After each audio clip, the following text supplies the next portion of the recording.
Before we get stuck in, I just want to give a quick thank you shout out to my Mutt tier Patreons. We have Glad Goku, Dare Denny, Kale Bennett, That Jordo, Ken K of Warheads, Super Hyper Mecha SP Mark II, Cyrus the Skeptic, and new year, new pair of underpants. That's right, I change them yearly. Thank you.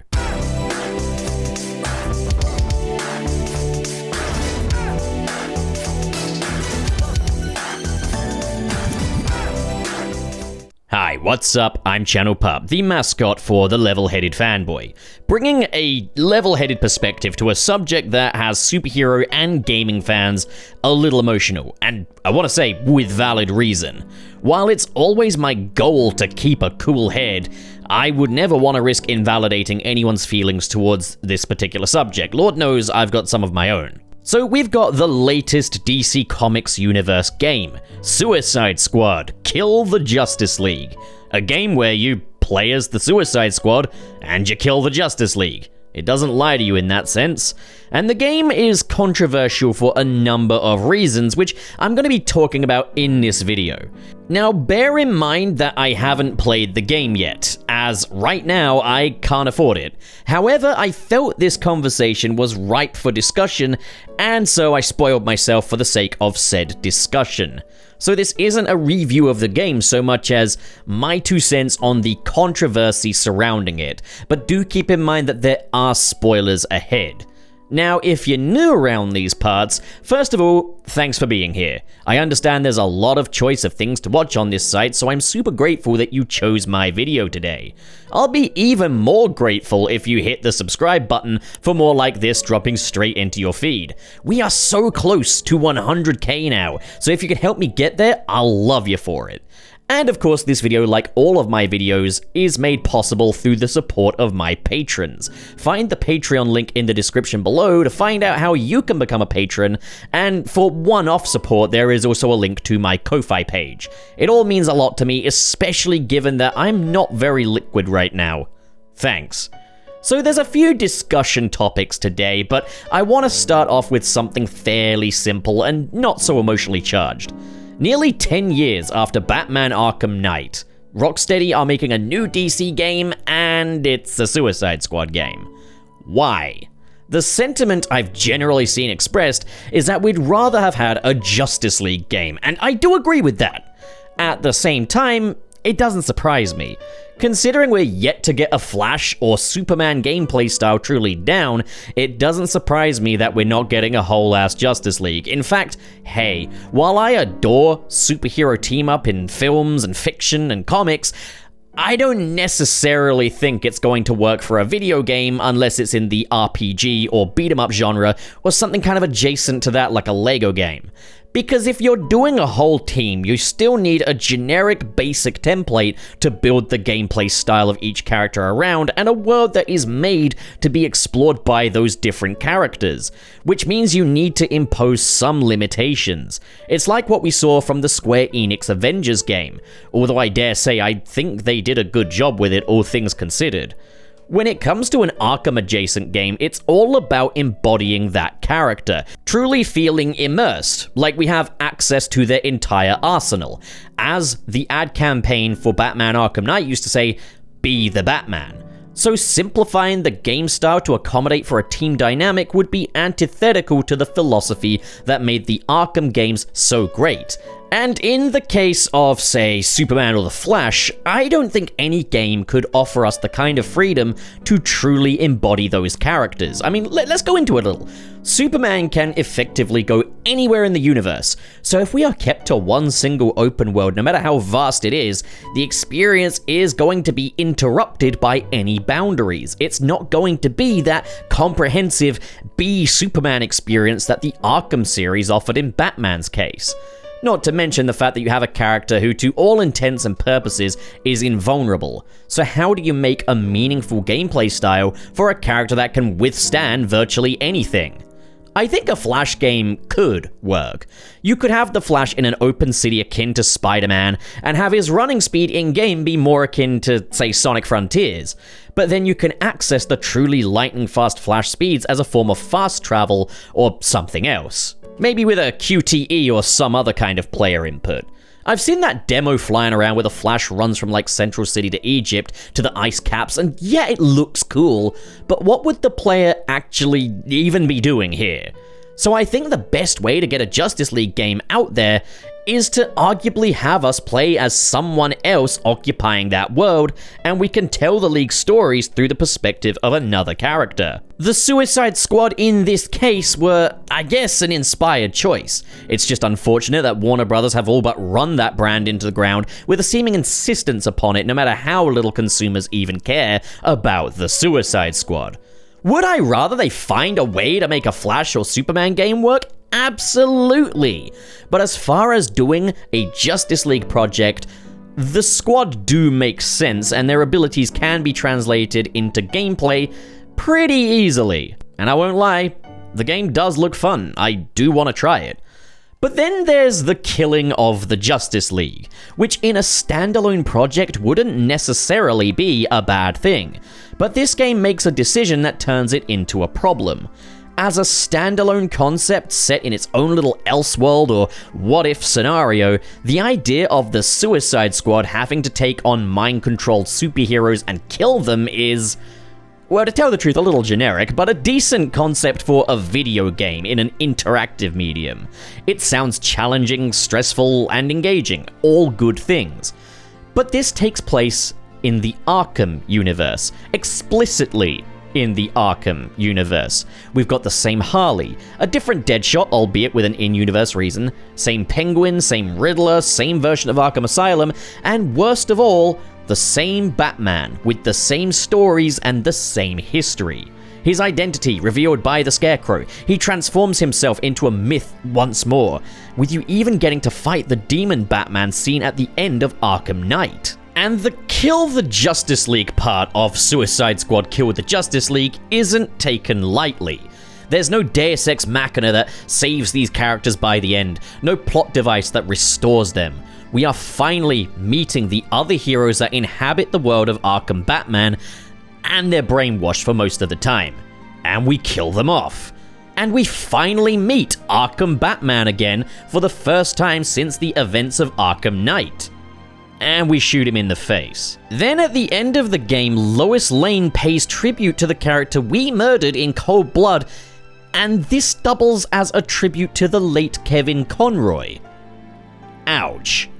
It doesn't help matters that the last time we see him, he's not himself because he's being controlled by Brainiac, and he's even killed Robin, his own son. Now again, I'd be fine with it if this were a Batman made for this game. But not only have they taken a pre-existing Batman that had his own story, who many of us loved, and done this to him, this is a Batman that we, the player, got to embody in some of the most comprehensive and immersive video games ever made. This isn't just Joel from The Last of Us, who was killed off 2 games in.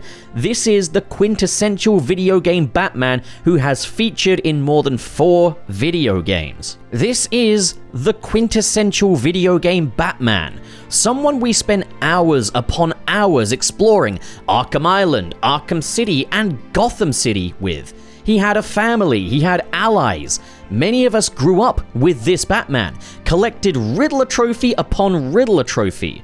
I remember when I first played Batman Arkham Asylum. My late dad had dragged me around a bunch of hardware stores and garden centers all day, and then at the end of it, he surprised me with Arkham Asylum for the Xbox 360, and I spent the next hours back home utterly spellbound by the game while we ate pot noodles.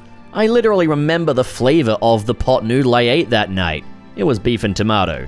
I remember laughing at the name Officer Bowles because it sounded like Officer Balls.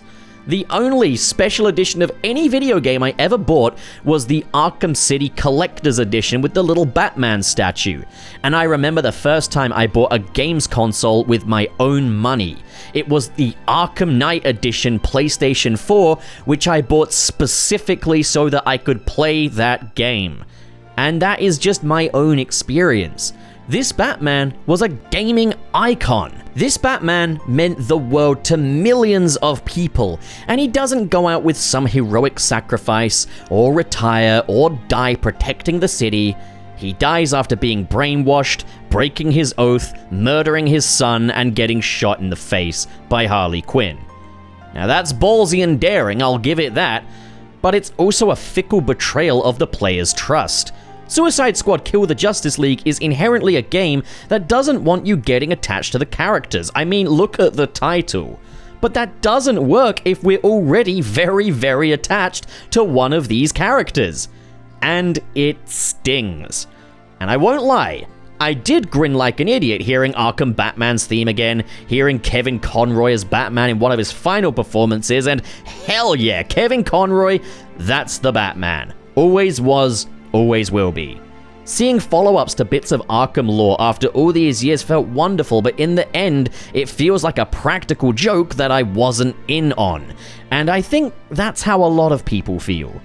Now, there is, of course, also the passing of Kevin Conroy. This is something that's always going to sting, but boy does this ever add a new layer to this Batman who meets a grim fate being an important one. This isn't just the end of Arkham Batman. It's kinda the end of Kevin Conroy's Batman. Admittedly, kinda. I put an asterisk next to that and I'll explain why later. But if this was a bitter note for Arkham Batman to bow out on, it is an atrocious note for Conroy's Batman to bow out on. And that would have been the case even if this wasn't the end of the Arkham Batman. If it was just a Batman that was played by Kevin Conroy. And it is very important to acknowledge that this was out of Rocksteady's control. I've seen some folks saying that they should have changed the story after Kevin Conroy's passing, but the problem with that is to change that story, you're gonna need a certain actor in there. The only thing I could think of to mitigate this would be if Batman's body suddenly disappeared after Harley shot him. But by then the damage is already done anyway. Robin is dead. Killed by Batman. It's just such a morbid, mean-spirited send-off any which way you look at it. Then there's the tribute to Kevin Conroy, which, bless them, they really did mean well. But if anything, it only solidifies that this really is the end for Batman. This wasn't some secondary death. This wasn't that Batman came back from the gunshot because of some plot device, and then, I don't know, maybe just had a heart attack and died peacefully in his home. No, this is the death of that Batman. It's not a nightmare, it's not a scarecrow hallucination, it is just a very morbid story, with what is trying its best to be a loving ending. I am approaching this with as level a head as I can. I think the game genuinely looks fun. There's stunning visuals, the general gameplay loop looks fun, and again, a game where we coexist with the Justice League instead of playing as them was maybe the best way we could have handled a Justice League game. But this is always going to leave a nasty taste in the mouth for reasons both in and out of Rocksteady's control. With that being said, we haven't heard the last of Kevin Conroy. We can expect to hear him again as Thomas Wayne in the Batman the Caped Crusader animated series. Now, given that he's playing Thomas Wayne, chances are, unfortunately, he's once again going to be meeting the pointy end of a bullet. Jesus, I mean, I guess no ending is truly a good ending, but... But he did also record some new dialogue for Multiversus 2. Look, I get it, it's far from ideal, but I'll tell you what comforts me. Because next to Spider-Man and Superman, Batman absolutely is one of my favorite fictional heroes. And Kevin Conroy is the best of the best when it comes to people who have portrayed the Caped Crusader. This doesn't fix what's been done to Arkham Batman, but it does at least offer a little reassurance to me, is that when I open the pages of a Batman comic, almost any one of them, as I read any of the words of Batman's speech bubbles or inner monologues, the voice I hear in my head every time without fail is the voice of Kevin Conroy. And in that regard, the performance never truly ends. His voice can still be heard, and he's never truly gone. So how are you guys feeling about all this then? Have you played Suicide Squad Kill the Justice League? What is your favorite Kevin Conroy Batman performance? What are some of your favorite Batman stories? comment below, discuss, and as always, if you enjoyed this video and you want to support more like it, be sure to hit subscribe, hit the like button, and in the description below is the link to my Patreon page and Ko-Fi, where for as little as $1 a month on Patreon, you can get updates to future fan film projects that I am working on, as well as having your name in the credits of these videos. A special shout out goes to the patrons in the $5 or above tier. They are Calex, Richard Rogers, Glad Goku, Dare Denny, SSS06, Kale Bennett, That Jordo, Ken K of Warheads, Dazzle Fizzle, Super Hyper Mecha SP Mark II, Cirrus the Skeptic, I've bought the entire helium supply, have fun blowing up balloons now, and Vera Wild. Thank you folks so much for your generosity, and to all of you at home, thank you so much for watching, and have a good day.